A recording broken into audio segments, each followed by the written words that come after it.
Hi, my name is Daphne, and today we have to put some plants in the ground. Everything must go in the ground today, which is Mother's Day, so happy Mother's Day to all you mothers out there.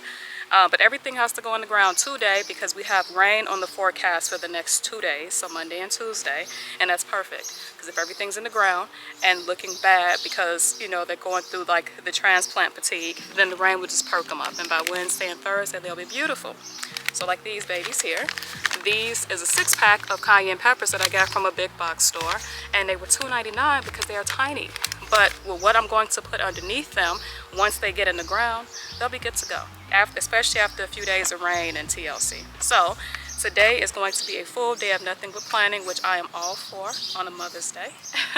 I'm going to try to get this stuff in the ground. I will show you guys the process for what I do to actually plant the peppers and the tomatoes and the flowers, all the same.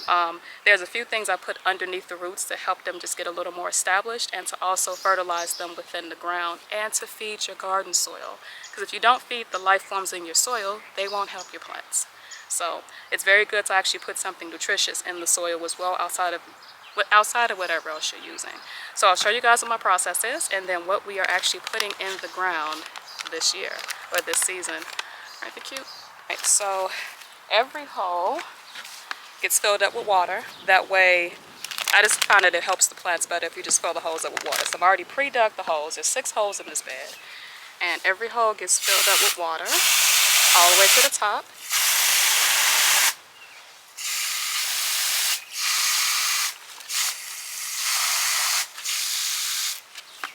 And then once I fill the holes up with water, I actually sprinkle in some, I need a scoop or something in here. I actually sprinkle in a little bit, or just a cap full of like eggshells, but I'm eyeballing it. So I'm just going to sprinkle this in, and I'll show you guys what this looks like. It just looks like a white hole at this moment.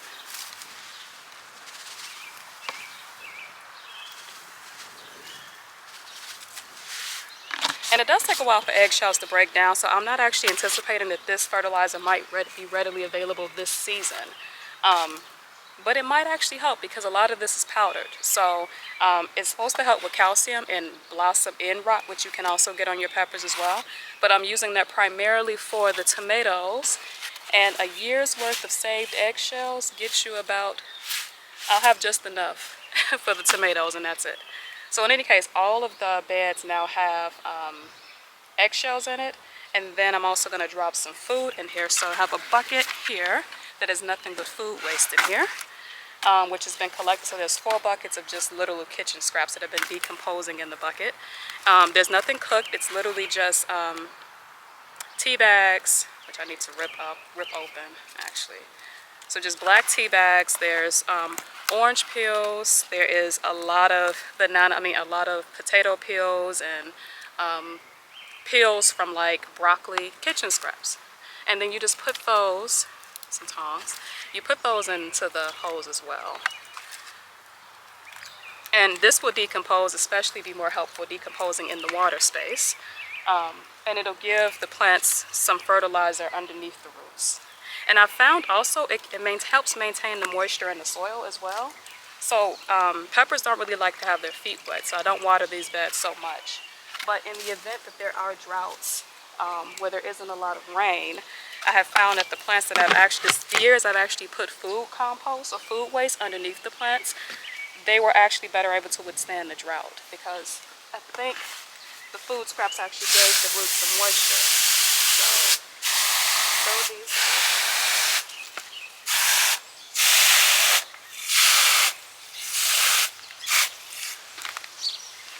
Alright, and then I'm just going to plop the plants right into the holes and then cover them up. And I did pull the mulch back because these particular plants are small. So for these, I pulled the mulch back. I'm actually going to get some plastic cups and put them on top of them just to create a barrier between the mulch. And then I'm going to heavily mulch just with grass clippings instead of the leaves. When they get huge, then I'll pull the leaves back over them. But it's just like what I did in the salad beds. It is a way to like not have the plants be suffocated by the mulch and overcome with pill bugs, because that's going to happen. So for all of these beds with very small plants, I've been peeling the mulch back, and you want to plant directly into the soil. So I'm going to show you guys what that looks like. For each hole, you do want to add in, as mentioned, some water. And then we already have the food scraps in it. We already have the eggshells in it, which hopefully will decompose and provide some type of calcium supplement for the plants. We want to add a handful of soil back, just a little, because the plants are not going to be able to use this right away. Although these food scraps have been sitting for the last few months. I've been collecting them since February, so they should be good and decomposed.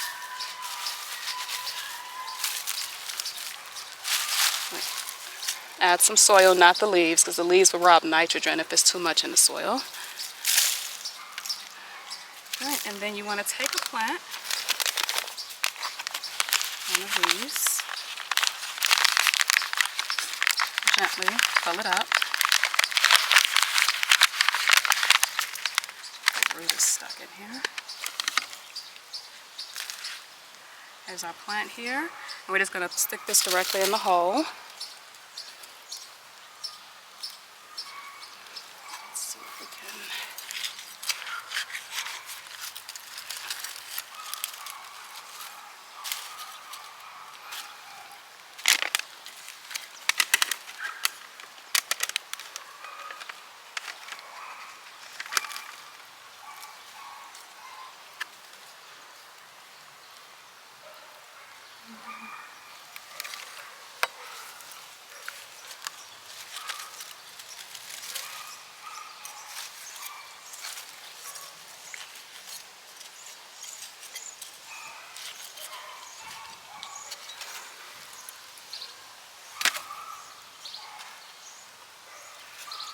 And then we're gonna just cover these up.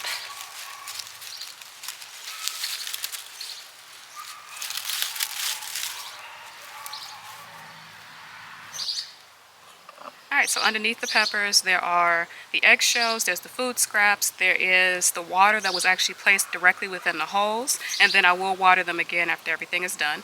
And like I said, we actually are anticipating 2 days worth of full rain, so we will also have the plants will also be watered with the rain as well.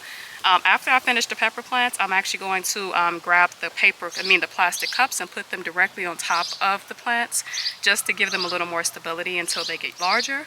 Then at that point you remove the cups and you can actually push the mulch back just to protect the soil.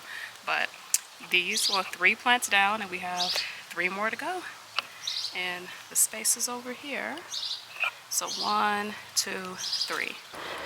Alright, so I'm pretty sure it's about 8 o'clock at night right now, maybe a little later than that, but I have just finished. I've just finished putting all of the plants in, and I do believe that I probably planted about 100, if not more than that. So I'm going to show you guys what the garden looks like after everything has been planted and watered and fertilized and mulched and all that good stuff. So let me show you guys what the garden looks like. Alright, so I haven't put the water in yet here.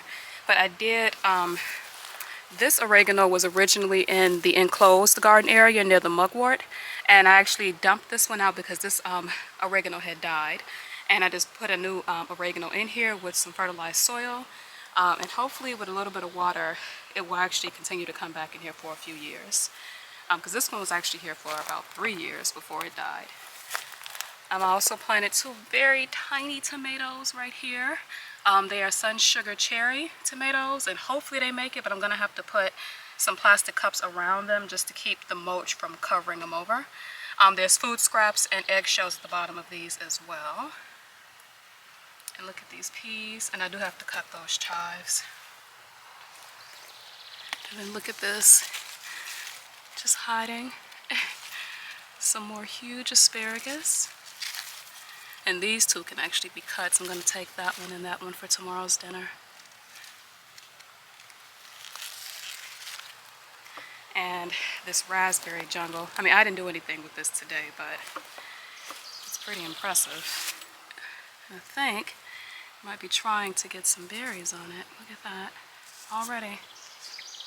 And then over here, we have all of our very tiny peppers, so Korean dark green peppers and poblano hot peppers, all in the smaller containers with some mesh trash cans over them. I just need them to get a little bigger before I put them in the 5-gallon buckets. So I put these here. The soil is fertilized with chicken poop.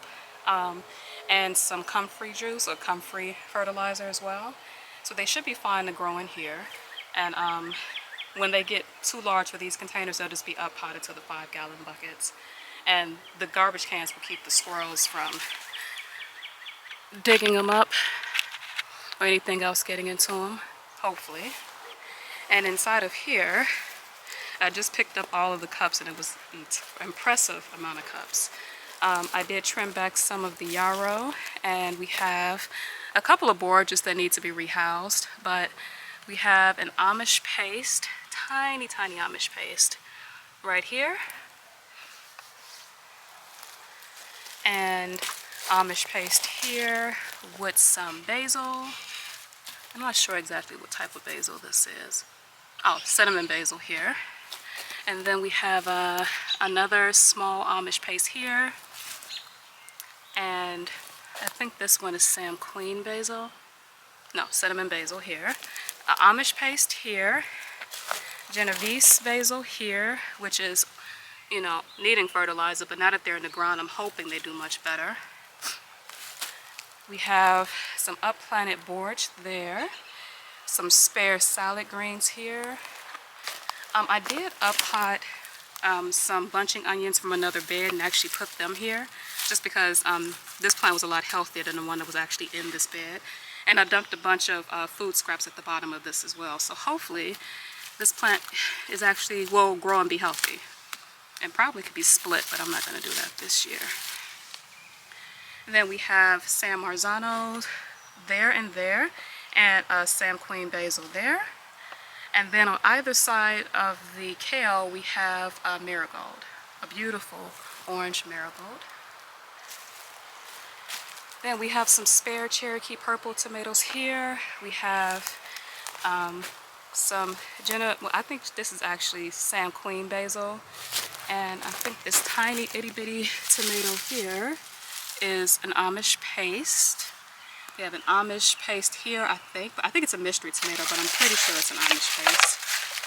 And then we have some tiny lettuce leaf basil that I started from seed in the house. The pill bugs might get to it before it decides to actually get us some size, but hopefully one or two takes off and fills up this little space. And then on either side, I'm going to put a winter squash. We have a marigold here, a transplanted borage there, and then we have San Marzano tomato there, and beautiful marigold here. And we have the grasses mulch for right now until the plants get us some size, and then we'll just move the leaves back. And we have all of our cayenne peppers here. Interplanted between are some marigolds because they're good companion plants.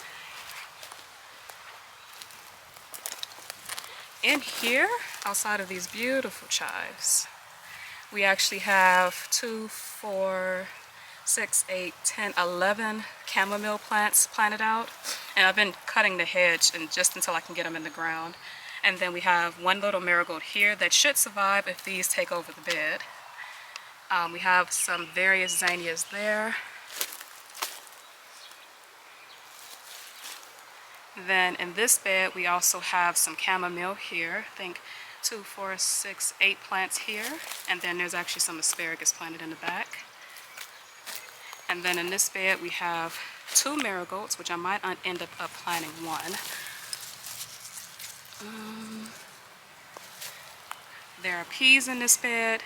There is Cherokee purple tomatoes, so there's 4 Cherokee purples, and then some basil in between with the kale. And then in this bed we have 2, 4, 6 okra. 6 okra, and then 2 marigolds planted in between. And then I might actually plant some borage maybe in the back. But it'll see. It depends on what these peas do. And then here amongst the bee balm and the kale, we have a random Chinese eggplant, which may or may not make it. It's so tiny. And then we have an okra here, and I actually put 2 zinnias on either side. And outside of our beautiful bee balm. We have this huge asparagus, which I'm actually going to let grow because it'll be too tough to eat at this point. So, but here is the transplanted out garden. It's supposed to rain all day tomorrow, but if it doesn't, then I'll come out here, mulch everything well, water everything well, and then also just plant some of the smaller herbs into containers and weed a little bit because there's some weeds coming in around this area. Can we appreciate the golden seal? This is my favorite spot in the entire garden. It's just so very healthy. All right, so thank you guys so much for watching. I hope that you guys are having a beautiful gardening season as well, and that you've put some stuff in the ground today as well. If you're in the Ohio area, I know that zone 6B is all over the place. But if the weather is appropriate for your gardening space, appropriate to put plants in the ground today, I hope that you guys had a wonderful day doing it and will not need a few days to recuperate from the process. I actually just am finding it exciting that we can finally start the growing season, and I'm actually very excited to get my tomatoes out of those pots because they were struggling. So the fact that they are now safely in the ground and we have 2 days of like full day rain gives me some hope. So thank you guys so much for watching. You have a great day.